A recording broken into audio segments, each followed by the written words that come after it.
Olá a todos. Então, eu preciso ser médium para desenvolver a minha espiritualidade? Claro que não.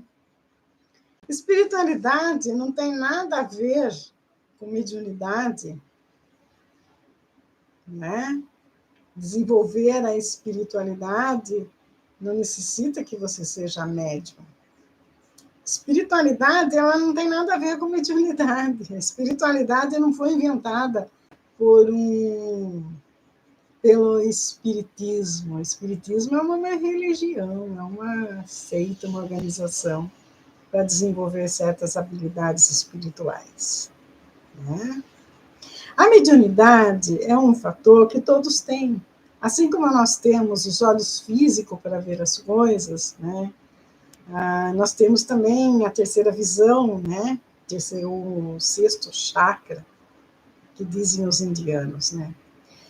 A mediunidade ela deve ser desenvolvida, né, para que as pessoas tenham a facilidade para entrar em contato com o que é invisível, ou seja, o mundo espiritual, como assim disseram os espíritos. Aliás, devemos muito a eles, né, Chico Xavier, a Allan Kardec, né, que deram essa abertura para o espiritismo e para que as pessoas atente para o detalhe de que existe um outro mundo. Isso é muito importante, né? Mas é bom que saibamos que o espiritismo ele não existe em todos os lugares do mundo.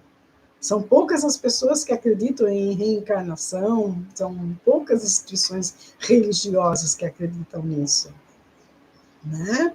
Então, é importante que nós tenhamos em mente que desenvolver a mediunidade é mais uma ferramenta que a gente passa a ter para nós alcançar, né, a evolução espiritual que a gente busca.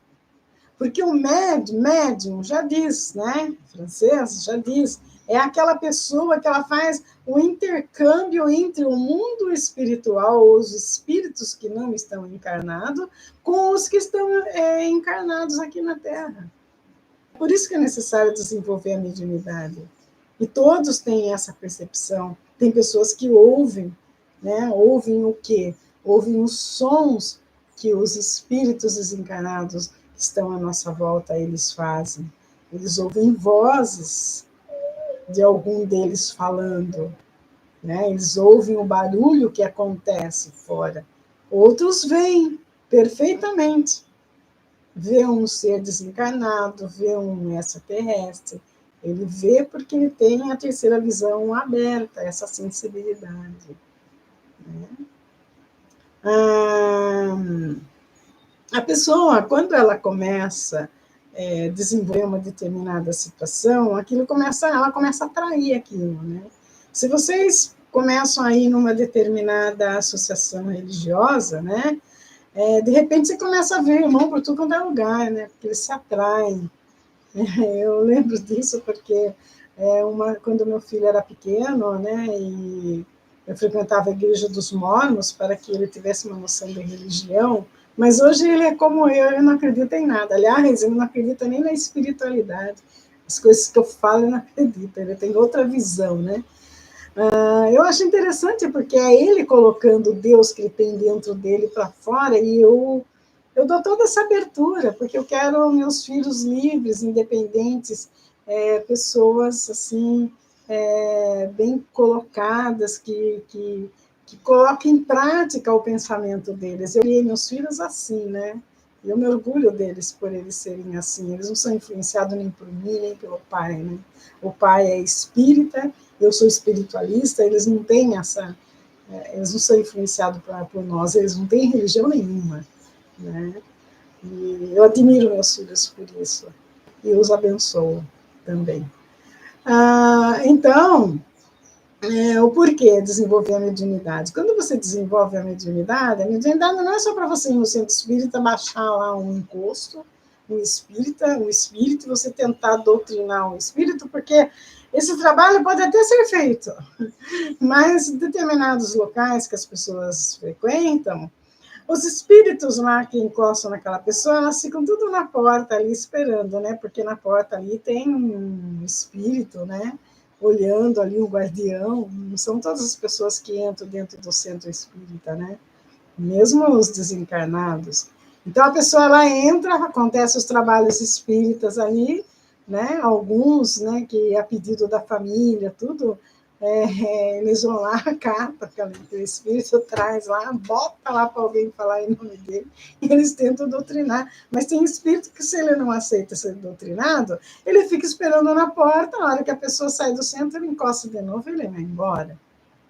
Então, mediante isso, o que nós temos que fazer? Melhorar a nós mesmos. Falar, não, eu não quero, assim como a gente não quer determinadas companhias com a gente, fala, eu não quero esse imposto perto de mim, não.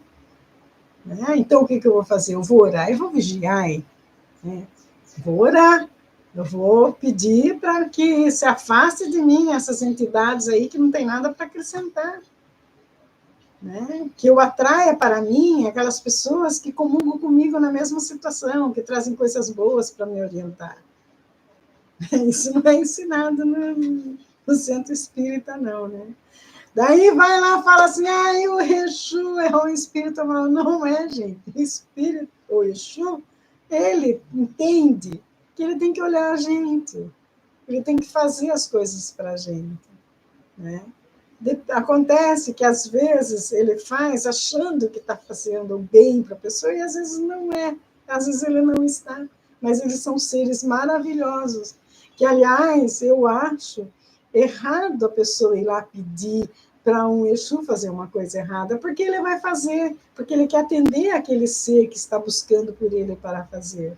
Então, a pessoa tem que ter sabedoria e não começar a pedir esse tipo de coisas para esses determinados espíritos e ajudá-los, né, com a sua companhia, ajudá-los para que eles também evoluam no bem, no amor pelas pessoas. É isso que tem que acontecer, as ciganas da rua. Né? Mas eu tenho visto determinadas situações em que as pessoas elas incentivam para que esses espíritos continuem na condição de um espírito, vamos assim dizer, como que eu poderia dizer? Um espírito que ele não é bem visto, né? Eles são excluídos, os excluídos, né? As ciganas da rua nada mais são, esses espíritos, esses Exus das ruas, eles são espíritos excluídos, né? Que não foram aceitos, eles não são aceitos, eles não entenderam ainda essa situação. Então, nós não devemos chegar para eles e pedir, eu quero fazer mal para uma pessoa, você me ajuda. Ele vai ajudar, porque ele acha que tem que ajudar aquela pessoa. Ele não tem a noção de que aquilo acarreta para aquela pessoa, ele não vê isso. Eu já conversei com vários Exus, e uma vez uma pessoa foi pedir algo errado para um, e ele simplesmente falou, isso mesmo que você quer? Você vai arcar com as consequências do que vai acontecer isso? Eles são muito inteligentes, né? E nós temos que ter em mente isso. Né? E parar de querer pedir que os outros façam as coisas erradas para nós. Né? Que as pessoas que vão lá nos terreiros e pedir para que um Exu, para que um espírito faça uma coisa errada para outro, ele é responsável.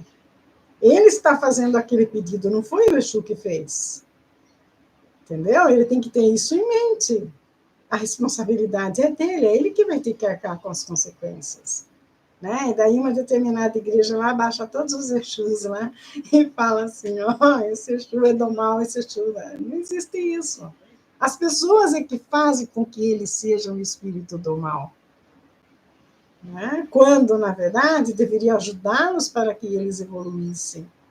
Né? Sendo exemplo, não pedir ou simplesmente buscar num espírito com uma luz mais evoluída uma orientação de como conseguir